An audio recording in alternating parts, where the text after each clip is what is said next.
Jusqu'ici, nous avons essayé de plonger dans la mission de notre Seigneur Jésus, entame le frère Théodore ce 19e soir de croisade de prière et de jeûne du ministère. Hier, nous avons vu que le Seigneur Jésus avait un sens de destinée. Il savait qui il était et il a vécu conformément à qui il était. Nous avons dit qu'il avait un sens de mission, il savait ce qu'il devait faire et il l'a fait. En fait, le Seigneur Jésus avait un sens de mission très méticuleux.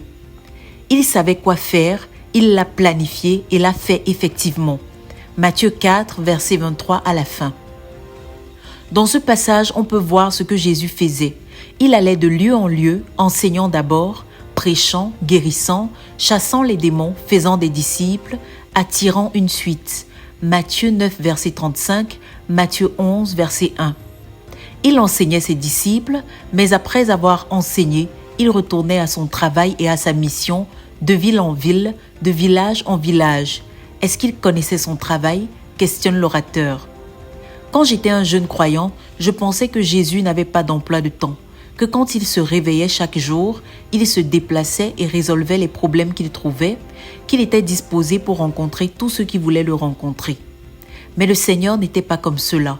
Luc 4, versets 42 à 44. Je voudrais que vous voyiez clairement qu'il y avait un plan de travail. Dans ce passage, il y avait beaucoup de personnes qui cherchaient le Seigneur Jésus pour qu'il continue de les soigner comme il l'avait fait la veille. Mais il a dit non, je dois aller dans les autres villes. Et la Bible dit qu'il retournait à son travail dans toutes les synagogues, dans toutes les villes, dans tous les villages, enseignant, prêchant, guérissant, délivrant, appelant les disciples, enseignant les disciples. Son travail était clair. Ton travail est-il clair ? 2 Timothée 4, verset 5. Chaque ministère a des tâches, beaucoup de tâches y afférentes. Rassure-toi que tu t'acquittes de toutes les tâches relatives à ton ministère. Même l'apôtre Paul dit à Timothée, sois sobre. Le ministère requiert des gens sobres, pas ceux qui sont facilement excitables et emportés. Sois sobre, ne sois pas distrait, supporte les difficultés. Le but de Christ n'est pas de résoudre les problèmes. Il ne dit pas que toutes les difficultés doivent être résolues. Il y en a qu'on doit juste endurer. Sois sobre, ne te laisse pas emporter. Endure hardship. Supporte les difficultés. Prioritize the winning of the lost. Encore la priorité au gagnement des perdus. Acquitte-toi de toutes les tâches de ton ministère. Le problème est-ce que tu connais même en quoi consiste ton ministère ? Il y a de cela 30 ans, je lisais un résumé sur la vie de John Wesley, les dirigeants du XVIIIe siècle. L'auteur dit qu'avant 60 ans, John Wesley a été dirigé par le Saint-Esprit à prêcher à divers endroits. Mais autour de ses 60 ans, après une trentaine d'années de ministère, il avait compris son appel. Il s'est appliqué à une routine farouche pour accomplir son ministère. Ce qui m'a choqué dans cette déclaration, c'est qu'il y a une phase où nous devons apprendre notre travail. On n'apprend pas son travail éternellement, confie le leader. Après un certain temps, on devrait connaître les tâches relatives à son travail et s'y appliquer. La vie chrétienne et le fait d'être conduit par le Saint-Esprit, ce n'est pas une vie imprévisible. Plusieurs de ceux qui évangélisent le font de manière saisonnière. Ils n'en font pas le travail de leur vie. Presque tous ceux qui travaillent pour le gouvernement connaissent leurs tâches pour chaque jour. Mais ceux d'entre vous qui servez Dieu, que va-t-on vous trouver en train de faire ? Une personne appelée à l'implantation des églises devra planifier son travail d'implantation d'église. Il devrait savoir que dans 3 mois, nous serons à tel endroit pour implanter des églises. L'évangéliste de même devrait planifier son travail. Le pasteur devrait planifier en se disant « J'ai déjà visité ceci, je dois visiter tel autre ». Un pasteur devrait savoir « Tous ceux qui sont sous mon leadership, j'ai déjà achevé tel travail dans leur vie ». Il devrait prendre la vraie repentance et s'assurer de travailler cela avec tous ces gens et savoir à quel niveau chacun se trouve. Les tâches de notre Seigneur Jésus étaient très claires pour lui, allant de lieu en lieu clairement définies. Quand on avait dit au Seigneur Jésus « Hérode veut te tuer », il leur a répondu « Allez dire à ce renard de ne pas se presser car je vais bientôt mourir. J'ai 3 jours pour travailler. » Luc 13, versets 31 et 32. Quand il dit dans Jean 17, verset 4, « Je t'ai glorifié sur la terre, j'ai fini le travail que tu m'as donné à faire. Ce n'est pas basé sur une conviction, c'est basé sur un travail poursuivi et achevé. À partir d'Ésaïe, le Seigneur connaissait clairement les tâches de son ministère. L'Esprit de l'Éternel est sur moi parce qu'il m'a oint pour prêcher l'Évangile. Il m'a envoyé pour guérir les malades, libérer les captifs et donner aux gens l'opportunité d'entrer dans le royaume de Dieu. Il m'a envoyé pour annoncer l'année de grâce du Seigneur. Il connaissait les tâches de son ministère à partir des livres des prophètes. Il connaissait aussi sa mission à partir du livre de Josué. Il avait été envoyé comme missionnaire à Israël pour manifester le royaume de Dieu à tout Israël. Dans le livre de Josué, quand il fallait prendre possession du pays, il y avait une cartographie démographique du pays. Les villes, les centres d'agglomération et les cités avaient été inventoriés. Si on suit cette liste, on va voir presque 560 villes dans lesquelles les enfants d'Israël devaient s'installer. Ils ne se sont pas installés dans toutes. Dans le livre de Juges, la Bible nous montre le taux d'échec de conquête par tribu. Mais le Seigneur Jésus n'a pas échoué. Le Seigneur Jésus devait suivre le même plan que ce que Josué avait fait en termes de cartographie et de lotissement. Tout ce que Dieu avait prévu qu'Israël possède et qui avait été inventorié, on peut le voir dans le livre de Josué. Le Seigneur Jésus avait planifié son travail et ce travail était calqué sur la planification de lotissement dans le livre de Josué.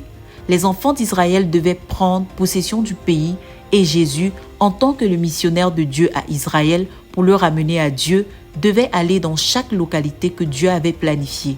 Il a parcouru 560 villes en 3 ans. Après la première année de son ministère, le Seigneur Jésus savait qu'il ne serait pas en mesure de couvrir toutes les villes. Ainsi, il a envoyé les 12 pour travailler. Puisqu'il leur avait donné l'autorité pour chasser les démons, guérir les malades, ressusciter les morts, il leur a donné l'autorité de manifester le royaume de Dieu. Donc, là où les 12 allaient, il n'avait pas besoin d'y revenir. Mais quand il a fallu qu'il envoie les 72, ceux-ci n'avaient pas été avec lui suffisamment longtemps pour manifester le royaume. Donc, il les a envoyés faire ce qu'ils étaient en mesure de faire. Et quand il viendrait, il achèverait le travail en manifestant la plénitude du royaume de Dieu.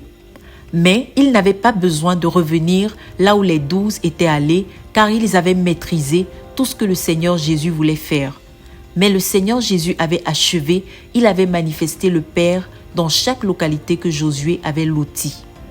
Frères, notre Seigneur a travaillé tellement dur que parfois, il s'endormait profondément dans la barque en pleine tempête, malgré les flots, à cause du degré de fatigue, parce qu'il ne voulait pas manquer son rendez-vous dans la prochaine localité. Donc, achever la tâche n'est pas chose aisée. Finishing takes blood, tears, and sweat. Pouvoir achever la tâche, cela nécessite les larmes, le sang, la sueur. Je me suis efforcé pour casser une calomnie de Satan dans notre ministère, selon laquelle les buts qui sont établis devant Dieu sont justes pour la formalité, qu'ils ne sont pas vraiment établis pour accomplir quelque chose pour la gloire de Dieu, confie l'orateur. La facilité avec laquelle on se retire des objectifs proclamés est un péché d'infidélité. Dans ce que nous avons vu jusque-là, la mission de notre Seigneur Jésus avait 3 étapes. L'emprise de sa mission sur lui, sa compréhension de sa mission, la discipline d'être quelqu'un envoyé par Dieu et sa manière de traduire son appartenance à Dieu à travers sa manière d'accomplir sa mission. L'intériorisation de sa mission et l'exécution de sa mission étaient gravées en lui, il l'a achevé. Il a fait tout le travail de missionnaire et dans le fardeau d'achever sa mission, il a multiplié sa mission à travers des missions subsidiaires de ses apôtres, ses disciples et ses amoureux. Il a multiplié sa mission en envoyant les autres parce qu'il fallait qu'il achève sa mission. Et aujourd'hui, je voudrais mentionner le fait qu'il fallait assurer la continuation de sa mission. Donc, il y avait l'exécution de sa mission, c'est-à-dire ce qu'il a fait lui-même. Il y avait la multiplication de sa mission pour s'assurer d'achever son travail et il devait assurer la continuation de sa mission. C'est ce que nous appelons la grande commission. Voilà les 3 étapes. Et la continuité de sa mission, c'est ce qu'il a légué aux apôtres et à l'Église, c'est ce que nous appelons la grande commission. Matthieu 28, versets 18 à 20, Marc 16, versets 15 à 16, Luc 24, versets 46 à 49, Acte 1, verset 8, Jean 15, verset 16, Jean 17, verset 18, Jean 20, versets 21 à 23. Ce sont là les différents passages sur la Grande Commission. Elle devait constituer la continuation de sa mission. Et tous ces passages sur la Grande Commission ont 3 parties. Ce qu'il devait aller faire, la puissance rendue disponible pour qu'il puisse le faire et la garantie du succès. Chacune de ces grandes parties a beaucoup à nous enseigner sur la Grande Commission. Le Seigneur Jésus nous a garanti la manifestation de sa présence uniquement pour 2 choses. Là où 2 ou 3 sont rassemblés en mon nom, je suis au milieu d'eux. Et voici, je suis avec vous jusqu'à la fin du monde. Il nous assure sa présence par rapport à 2 choses, dans nos réunions et dans notre continuation de sa mission. Tout groupe de personnes qui veut expérimenter la présence de Christ se réunit en son nom, rend le pain et obéit à la Grande Commission.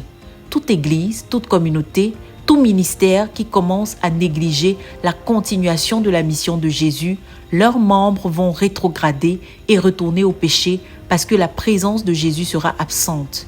Il assure la continuation de sa mission, la Grande Commission. Même si tu ne veux pas évangéliser, au moins tu veux avoir la présence de Jésus, alors obéis-lui. La CMCI pourrait se vanter au sujet de beaucoup de choses, mais si nous voulons vraiment avoir Jésus, nous devons prêcher l'Évangile.